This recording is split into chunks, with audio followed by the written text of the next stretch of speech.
നീന്ന് നന്നായി റെസ്റ്റ് എടുത്തോ? സിദ്ധാർത്ഥിന്റെ കരുതലോടെയുള്ള ചോദ്യം കേട്ട് നീലിമ കൂടുതൽ പരിഭ്രമിച്ചു. വേറൊന്നും കൊണ്ടായിരുന്നില്ല. സിദ്ധാർത്ഥ് അത്ര അടുത്ത് പെരുമാറുമ്പോൾ അവൾ അറിയാതെ അവളുടെ മനസ്സിൽ എന്തോ ഒരു അടുപ്പം തോന്നുന്നുണ്ടായിരുന്നു. അതുകൊണ്ടാണ് നീലിമ അത്ര പരിഭ്രമിച്ചത്. തന്റെ പരിഭ്രമം സിദ്ധാർത്ഥ് ശ്രദ്ധിക്കുമോ എന്നവൾ ഭയന്നു. സിദ്ധാർത്ഥ് അത് കണ്ടിരുന്നു. എന്തിനെങ്ങനെ വിറയ്ക്കുന്നേ? ഞാനതിനെന്തെങ്കിലും ചെയ്തു നിന്നെ? സിദ്ധാർത്ഥ് കുസൃതിയോടെ ചോദിച്ചു. അയ്യോ, ഒന്നുമില്ലേ, ഒന്ന് മാറിയിരുന്നേ. നീലിമ അവനെ തള്ളി മാറ്റിക്കൊണ്ട് പറഞ്ഞു. അത് കേട്ട് സിദ്ധാർത്ഥ ചിരിയോടെ എഴുന്നേറ്റ് മാറി. നിന്റെ ചില നേരത്തെ സംസാരം കേട്ടാ നീ എന്തോ വലിയ പക്വതയൊക്കെയുള്ള ആളാണെന്ന് തോന്നും.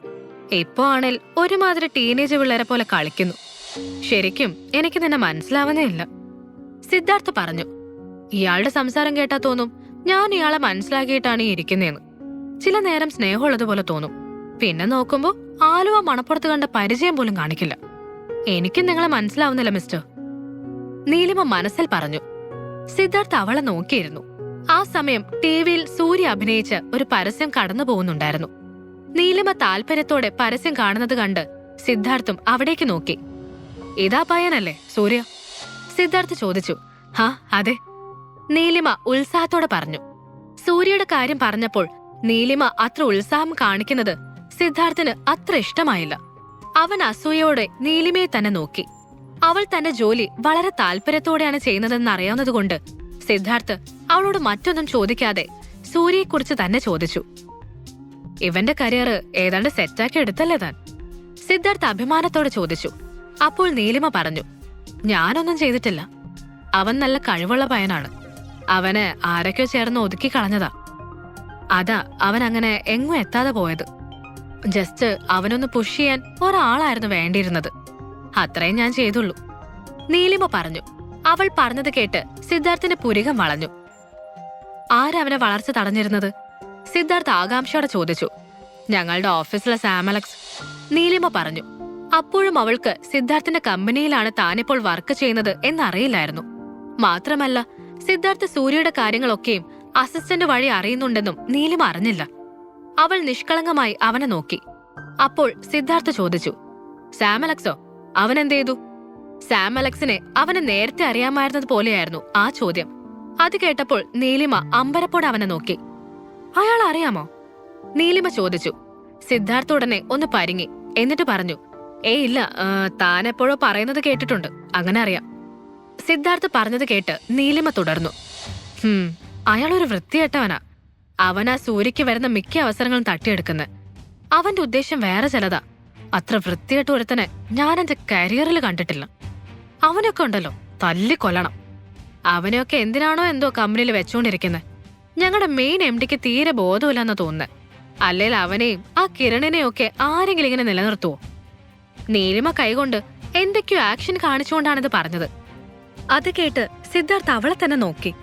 അവളുടെ സംസാരം കേട്ട് മതി മറന്നിരുന്നതിനാൽ സിദ്ധാർത്ഥ് അവൾ പറഞ്ഞത് മുഴുവൻ കേട്ടിരുന്നില്ല. അവന്റെ നോട്ടം കണ്ട് നീലിമ പെട്ടെന്ന് സംസാരം നിർത്തി. അവന്റെ ഭാവം മാറിയത് കണ്ട് അവളുടെ മുഖവും തുടുത്തു വന്നു. ഇതെന്താ ഇങ്ങനെ നോക്കുന്നത്? മുമ്പ് കണ്ടിട്ടില്ലേ? നീലിമ പെട്ടെന്ന് അങ്ങനെ ചോദിച്ചപ്പോൾ സിദ്ധാർത്ഥ ജാളിതയോടെ നോട്ടം മാറ്റി. എന്നിട്ട് പറഞ്ഞു. ഞാനെന്തോ ഓർത്തു നിന്നു പോയതാ. അല്ല, മല്ലികാമ എവിടെ? സിദ്ധാർത്ഥ് ജാളിത പുറത്തറിയിക്കാതിരിക്കാൻ വേണ്ടി മനഃപൂർവ്വം വിഷയം മാറ്റി. മല്ലികാമ മാർക്കറ്റിൽ പോയി, ഇപ്പൊ വരും. ഞാൻ എന്തെങ്കിലും കുടിക്കാൻ എടുക്കട്ടെ? നീലിമ ചോദിച്ചു. ഇല്ല വേണ്ട, ഞാൻ മുറിയിൽ കാണും. എന്തേലും ഉണ്ടേൽ നീ വിളിച്ചാ മതി. എനിക്ക് കുറച്ച് വർക്ക് ചെയ്യാനുണ്ട്. സിദ്ധാർത്ഥ അത്രയും പറഞ്ഞ ശേഷം ഉടനെ അവിടെ നിന്ന് മുകളിലേക്ക് പോയി. അവൻ ധൃതിയിൽ പോകുന്നത് കണ്ട നീലിമ ചിരിയോടെ അവനെ നോക്കി. പിറ്റേ ദിവസം ഓഫീസിലേക്ക് എന്ത് സംഭവിച്ചാലും പോവണമെന്ന് മനസ്സിൽ ഉറപ്പിച്ചിരുന്നു നീലിമ. സമയം വൈകിയതുകൊണ്ട് അവൾ മുടിയൊക്കെ കാറിലിരുന്നാണ് ചെയ്കിയത്. അപ്പോഴാണ് അവൾക്ക് അറിയാത്ത നമ്പറിൽ നിന്നൊരു കോള് വന്നത്. നീലിമ ഫോൺ എടുത്തു നോക്കി. ഹലോ, നീലിമ പറഞ്ഞു. അപ്പോൾ മറുതലക്കിൽ നിന്നൊരാൾ സ്വയം പരിചയപ്പെടുത്തി. ഹലോ, നീലിമ മാഡം അല്ലേ? ഞാൻ സ്കൗട്ട്സ് ചാനലിൽ നിന്നാണ് വിളിക്കുന്നത്. നീലിമ അത് കേട്ട് വളരെ ഉത്സാഹത്തോടെ ചോദിച്ചു. അതെ, നീലിമയാണ്. എന്തായിരുന്നു വിളിച്ചത്? മാഡം, ഞങ്ങൾക്ക് സൂര്യയുടെ ഒരു ഡേറ്റ് വേണമായിരുന്നു. ഞങ്ങളുടെ പുതിയ ഷോയിലേക്ക് വേണ്ടിയാണ്, മറുവശത്ത് നിന്നയാൾ പറഞ്ഞു. നീലിമയ്ക്ക് അത് കേട്ട് വളരെ സന്തോഷം തോന്നി. സ്കൗട്ട്സ് വളരെ വലിയൊരു ചാനലാണ്. അതിൽ സൂര്യയുടെ ഒരു ഷോ വരിക എന്ന് പറയുന്നത് തന്നെ അവനും തനിക്കും അഭിമാനമാണെന്ന് അവൾക്ക് തോന്നി. സൂര്യയ്ക്ക് ഒരു ലൈവ് ഷോയിൽ പങ്കെടുക്കാൻ അവസരം ലഭിക്കുന്നത് ഇത് ആദ്യമായാണ്. മാത്രമല്ല, അവർ പറയുന്ന ഷോ ആണെങ്കിൽ വളരെ ഫേമസ് ആണ്. അതുകൊണ്ട് തന്നെ നീലിമയ്ക്ക് ആ കാര്യത്തിൽ കൂടുതൽ ആലോചിക്കാൻ ഒന്നും തന്നെ ഇല്ലായിരുന്നു. ആണോ, സന്തോഷം, നീലിമ പറഞ്ഞു. അപ്പോൾ മറുതലക്കിൽ നിന്ന് പറഞ്ഞു, അല്ല മാഡം എന്താ മറുപടി പറയാൻ ഇത്ര സമയമെടുത്തത്? എന്തെങ്കിലും പ്രശ്നമുണ്ടോ ഈ ഷോ ചെയ്യാൻ? അയാൾ ചോദിച്ചത് കേട്ട് നീലിമ ഉടനെ പറഞ്ഞു, ഏയ് ഒരു ബുദ്ധിമുട്ടുമില്ല, ഞാൻ വേറെ എന്തോ ആലോചിച്ചാണ്. അല്ല, നിങ്ങൾ എപ്പോഴത്തേക്കാണ് ഇത് പ്ലാൻ ചെയ്യുന്നത്? നീലിമ ചോദിച്ചു. എത്രയും വേഗം വേണമെന്നാണ് അയാൾ പറഞ്ഞു. അവർ രണ്ടുപേരും 1-2 ഡേറ്റുകൾ തമ്മിൽ പറഞ്ഞു. രണ്ടു കൂട്ടരും ഒരുപോലെ ഫ്രീ ആയിരിക്കുന്ന ഡേറ്റ് അതിലില്ലായിരുന്നു. ഒന്നുകിൽ സൂര്യയ്ക്ക് മറ്റെന്തെങ്കിലും ഷൂട്ടോ മറ്റോ ഉള്ള ദിവസങ്ങളായിരിക്കും, അല്ലെങ്കിൽ ചാനലിന് മറ്റു പ്രോഗ്രാമുകളുള്ള ദിവസമായിരിക്കും. അങ്ങനെ പ്രോഗ്രാം ഷൂട്ട് ചെയ്യാൻ ദിവസം കിട്ടാതെ രണ്ടുപേരും കുറച്ചു നേരം ആലോചിച്ചു. പെട്ടെന്ന് എന്തോ ഓർത്ത പോലെ നീലിമ ചോദിച്ചു, ഇന്ന് നിങ്ങൾ ഫ്രീ ആണോ? അത് കേട്ട അയാൾ ഉത്സാഹത്തോടെ പറഞ്ഞു, അതെ, ഇന്ന് ഫ്രീ ആണ്. എന്നാ ഇന്ന് തന്നെ അങ്ങ് നടത്തിയാലോ ഷൂട്ട്? ഇന്നാവുമ്പോ സൂര്യയ്ക്ക് വേറെ പരിപാടികളൊന്നുമില്ല. സോ ഇന്ന് തന്നെ ആവും നല്ലത്, നീലിമ പറഞ്ഞു. ഓക്കെ മാഡം, എന്നാൽ ഞങ്ങൾ ബാക്കി കാര്യങ്ങൾ സെറ്റിൽ ചെയ്യട്ടെ. ലൊക്കേഷനും മറ്റും ഉടനെ അറിയിക്കാം. അയാൾ അത്രയും പറഞ്ഞിട്ട് ഫോൺ കട്ട് ചെയ്തു. അപ്പോഴേക്കും നീലിമ ഓഫീസിൽ എത്തിയിരുന്നു. അവൾ ഉത്സാഹത്തോടെ ഇറങ്ങിച്ചെന്നു. ഓഫീസിലെ സ്റ്റാഫുകളെല്ലാവരും അവളെ നോക്കി ഗുഡ് മോർണിംഗ് പറഞ്ഞു. നീലിമ അവരോട് തിരിച്ചും ഗുഡ് മോർണിംഗ് പറഞ്ഞ ശേഷം ക്യാബിനിലേക്ക് കയറി. ഉടനെ തന്നെ അവൾ സൂര്യയെ ക്യാബിനിലേക്ക് വിളിപ്പിച്ചു. സൂര്യ കുറച്ചുനേരം കഴിഞ്ഞപ്പോൾ തന്നെ ക്യാബിനിൽ വന്നു. സൂര്യ, എങ്ങനെ പോകുന്നു കാര്യങ്ങളൊക്കെ? നീലിമ ചോദിച്ചു. കുഴപ്പമില്ല, അങ്ങനെയൊക്കെ പോകുന്നു, സൂര്യ പറഞ്ഞു. അത് കേട്ട് നീലിമ അവനെ തന്നെ നോക്കി. എന്താ പറഞ്ഞ്? അങ്ങനെയൊക്കെ പോകുന്നോ?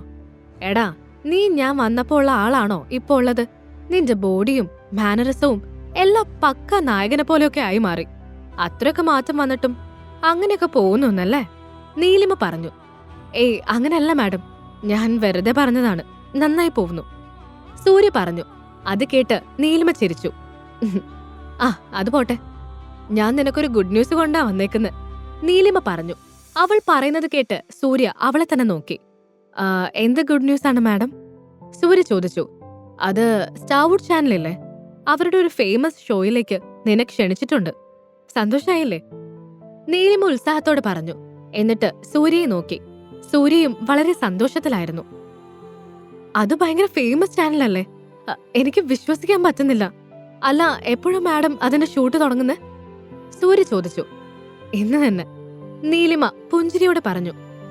ഇന്നോ? സൂര്യ വിശ്വാസം വരാതെ അവളെ നോക്കി. അവന് ശരിക്കും ഇതെല്ലാം അത്ഭുതമായി തോന്നി. സാം അലക്സിന്റെ കീഴിലിരുന്നപ്പോൾ ഒരു ചെറിയ പരസ്യം പോലും ചെയ്യാൻ അവന് കിട്ടിയിരുന്നില്ല. പക്ഷേ നീലിമ വന്നതിൽ പിന്നെ ഒരുപാട് വലിയ അവസരങ്ങൾ അവനെ തേടി വരുന്നു. ഒടുവിൽ ജോലികൾ പൂർത്തിയായപ്പോൾ വൈകുന്നേരമായിരുന്നു. നീലിമ സൂര്യയെ സ്റ്റാർവുഡ് ചാനലിലേക്ക് പറഞ്ഞുവിട്ട ശേഷം ഓഫീസിൽ തന്നെ തുടർന്നു. അവൾക്ക് ഓഫീസിൽ അല്പം കൂടി കാര്യങ്ങൾ ചെയ്തു തീർക്കാനുണ്ടായിരുന്നു. ഒടുവിൽ നീലിമയും ഓഫീസിൽ നിന്നിറങ്ങി സ്റ്റാർവുഡ് ചാനലിന്റെ ഓഫീസിലെത്തി. ലൊക്കേഷനെല്ലാം അവർ കൃത്യമായി നീലിമയ്ക്ക് അയച്ചിരുന്നു. നീലിമ ചാനലിൽ കയറി ചെന്നപ്പോൾ തന്നെ അവിടെ ഒരാളെ കണ്ട് ഞെട്ടി. അത് കിരൺ ആയിരുന്നു. അവൾക്ക് തന്നെ കൊടുക്കാൻ വേണ്ടി കിരണും സാം അലക്സും നടത്തിയ നാടകം ഓർമ്മ വന്നു. ഓഫീസിൽ വെച്ച് അതിനുശേഷം കിരണിനെ നേർക്കുനേർ കാണേണ്ട അധികം സന്ദർഭങ്ങളൊന്നും വന്നിരുന്നില്ല. അതുകൊണ്ട് സമാധാനമുണ്ടായിരുന്നു. ഇപ്പോൾ കിരണിനെ വീണ്ടും കണ്ടപ്പോൾ നീലിമയുടെ മനസ്സിൽ അന്നത്തെ രാത്രിയിലെ ഓരോ സംഗതികളും ഓർമ്മ വന്നു. അവന്റെ നോട്ടവും സംസാരവും ശരിയല്ലെന്ന് മനസ്സിലായിട്ടും പ്രതികരിക്കാൻ പറ്റാത്ത വിഷമത്തിലായിരുന്നു നീലിമ. അവൾക്ക് എങ്ങനെയെങ്കിലും അവന്റെ അരികിൽ നിന്നൊന്ന് പോയാൽ മതിയെന്നായിരുന്നു. അവളുടെ മുഖം ശ്രദ്ധിച്ചു കിരൺ പറഞ്ഞു. അല്ല, നീലിമയ്ക്ക് സുഖമല്ലേ? അന്ന് ആ റൂമിൽ നിന്ന് പോലീസ് പൊക്കിയതിൽ പിന്നെ എനിക്ക് വിശേഷങ്ങളൊന്നും അന്വേഷിക്കാൻ പറ്റിയില്ല. കിരൺ പരിഹാസത്തോടെയാണ് അത് പറഞ്ഞത്. നീ ഇന്ന് എവിടെയും പോണ്ട, എന്റെ കൂടെ വാ, ഇന്ന് ഫുഡ് എന്റെ വക നിനക്ക്, കിരൺ അധികാരത്തോടെ പറഞ്ഞു. നീലിമ അവന്റെ നേർക്ക് തുറച്ചു നോക്കി. എനിക്ക് നിങ്ങളുടെ കൂടെ വരാൻ പറ്റില്ല, ഒന്ന് പോകുന്നുണ്ടോ? നീലിമ പറഞ്ഞു. നമ്മൾ തമ്മിലുള്ള പ്രശ്നം പരിഹരിക്കാൻ കൂടി വേണ്ടിയാണ് ഞാനിപ്പോൾ ഇങ്ങനൊരു നിർദ്ദേശം വെച്ചത്. വന്നാൽ നിനക്ക് കൊള്ളാം. നീലിമ ഉടനെ അവന്റെ കയ്യിൽ ഒരു പിന്നെടുത്ത് കുത്തി. വേദനിച്ചപ്പോൾ കിരൺ അറിയാതെ അവളുടെ മേലുള്ള പിടിവിട്ടു. നീലിമ അവന്റെ അടുത്ത് നിന്നും ഉടനെ മാറി നിന്നു. എടി, കാണിച്ചു തരാൻ നിനക്ക് ഞാൻ, കിരൺ വാശിയോടെ കൈ തടവിക്കൊണ്ട് പറഞ്ഞു. അപ്പോൾ അവിടെ നിന്നും അല്പം മാറി ഒരാൾ ഇതെല്ലാം കാണുന്നുണ്ടായിരുന്നു. അവന്റെ കണ്ണുകൾ കിരണിനെ കൊല്ലാനുള്ള ദേഷ്യത്തോടെ ജ്വലിക്കുന്നുണ്ടായിരുന്നു. അത് സിദ്ധാർത്ഥായിരുന്നു. ഈ കഥ തുടർന്ന് കേൾക്കുന്നതിനായി ഇപ്പോൾ തന്നെ പോക്കറ്റ് FM ആപ്പ് ഇൻസ്റ്റാൾ ചെയ്യൂ. Link in description.